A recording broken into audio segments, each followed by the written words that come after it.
다음 사진을 보시면 제가 이제 얼굴뿐만 아니라요, 목도 굉장히 많이 다쳤어요. 근데 이 목 피부가요, 가만히 있다가도 고개를 뒤로 젖히면 2배 이상은 늘어나줘야 되는 피부잖아요. 근데 반대로 이렇게 당기다 보니까 이렇게 턱이 내려앉았을 뿐만 아니라 시간이 흐르면서 나중에는 이제 척추까지 굽어지더라고요. 당기는 힘이 얼마나 센지 나중에 이제 척추에 압박골절이라는 게 생기고 꼭 이제 떼어낼 수 없는 아주 무거운 추를 여기에 달고 다니는 듯한 그런 느낌이었어요. 그래서 늘 땅만 보고 걸을 수밖에 없는 그런 상태여서 이제 혹시 방법이 있을까 해서 한국에서 여러 번 수술을 받았는데 방법이 여의치가 않았어요. 전혀 나아지지 않더라고요. 그래서 길을 알아보다가 일본에 가게 됐어요. 그래서 하나님이 이제 좀 이렇게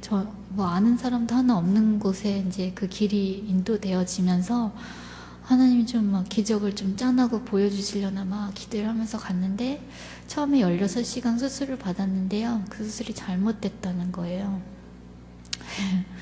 진짜 미치고 팔딱 뛴다는 말이 그때 말이 맞는 것 같아요.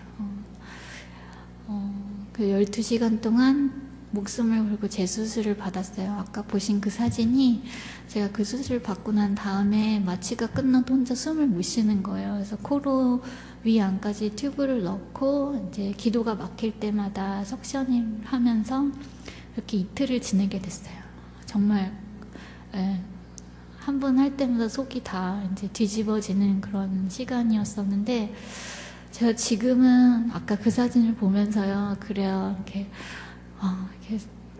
내가 기계에 의존하지 않아도 이렇게 너무나 자연스럽게 숨쉬고 있다는 사실 감사하게 해주는 사진이고요. 그리고 무엇보다 고생했지만 제가 1년 만에 일본에서 돌아왔어요. 근데 그때는 이렇게 똑바로 서서 여러분들하고 눈 마주치고 이야기할 수 있게 됐고요. 그리고 고개를 들면 하늘을 볼 수 있는 은혜를 저에게도 허락해 주셨어요.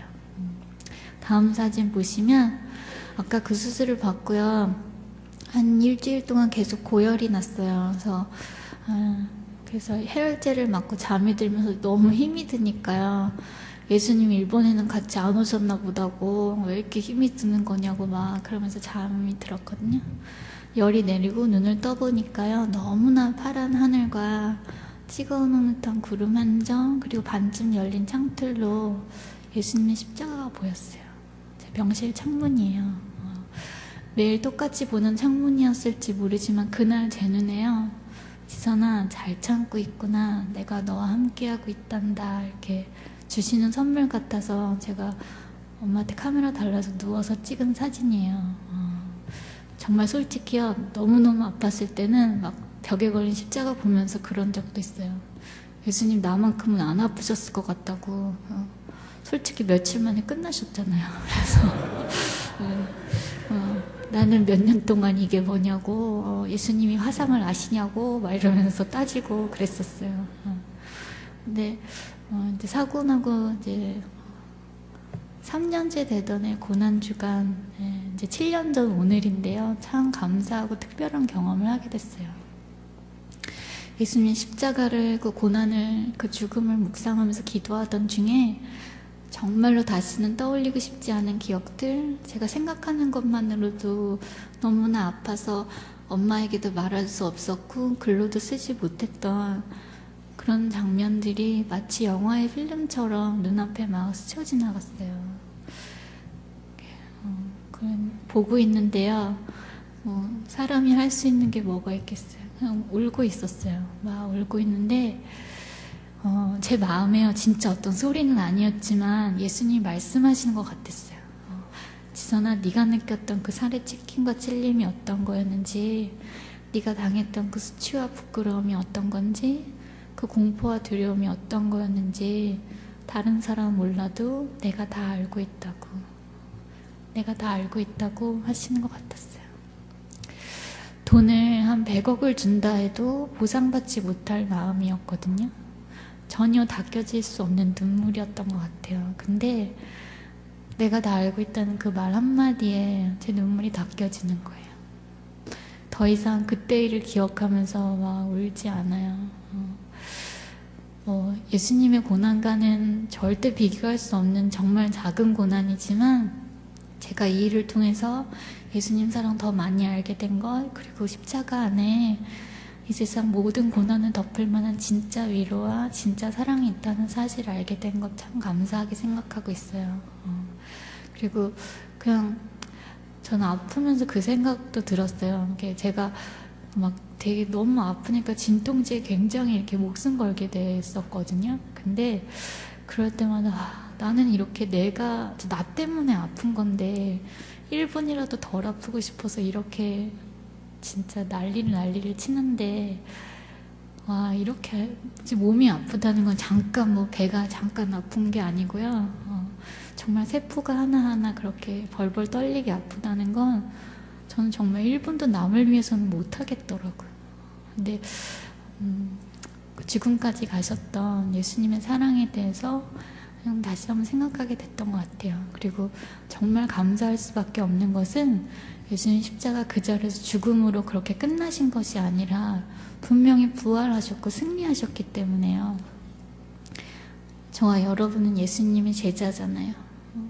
우린 예수님이 가셨던 그 길을 따라 걸어갈 거잖아요. 그 길 끝에는 분명히 승리가 있을 거라고 믿어요. 예수님 부활하셨던 것처럼 우리 삶의 끝에 분명히 승리가 이미 예견돼 있고 예정되어 있기 때문에 우리 미리부터 지금 당장 그다지 승리처럼 보이지 않는 삶일지라도 우리 미리부터 기뻐하고 미리부터 찬양할 수 있는 것 같아요.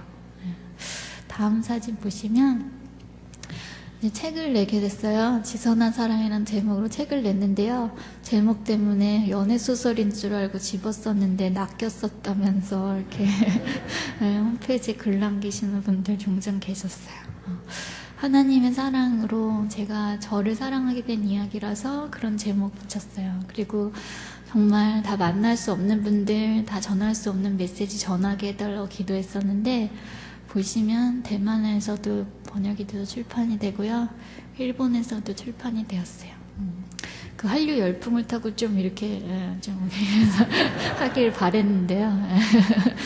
잔잔하게 가끔 이메일 오는 정도지만 어쨌든 참 감사해요. 그냥 정말 지겹게 받는 편지가요. 솔직히 자기 이번 주에 교회 갈 거라고 그런 편지예요.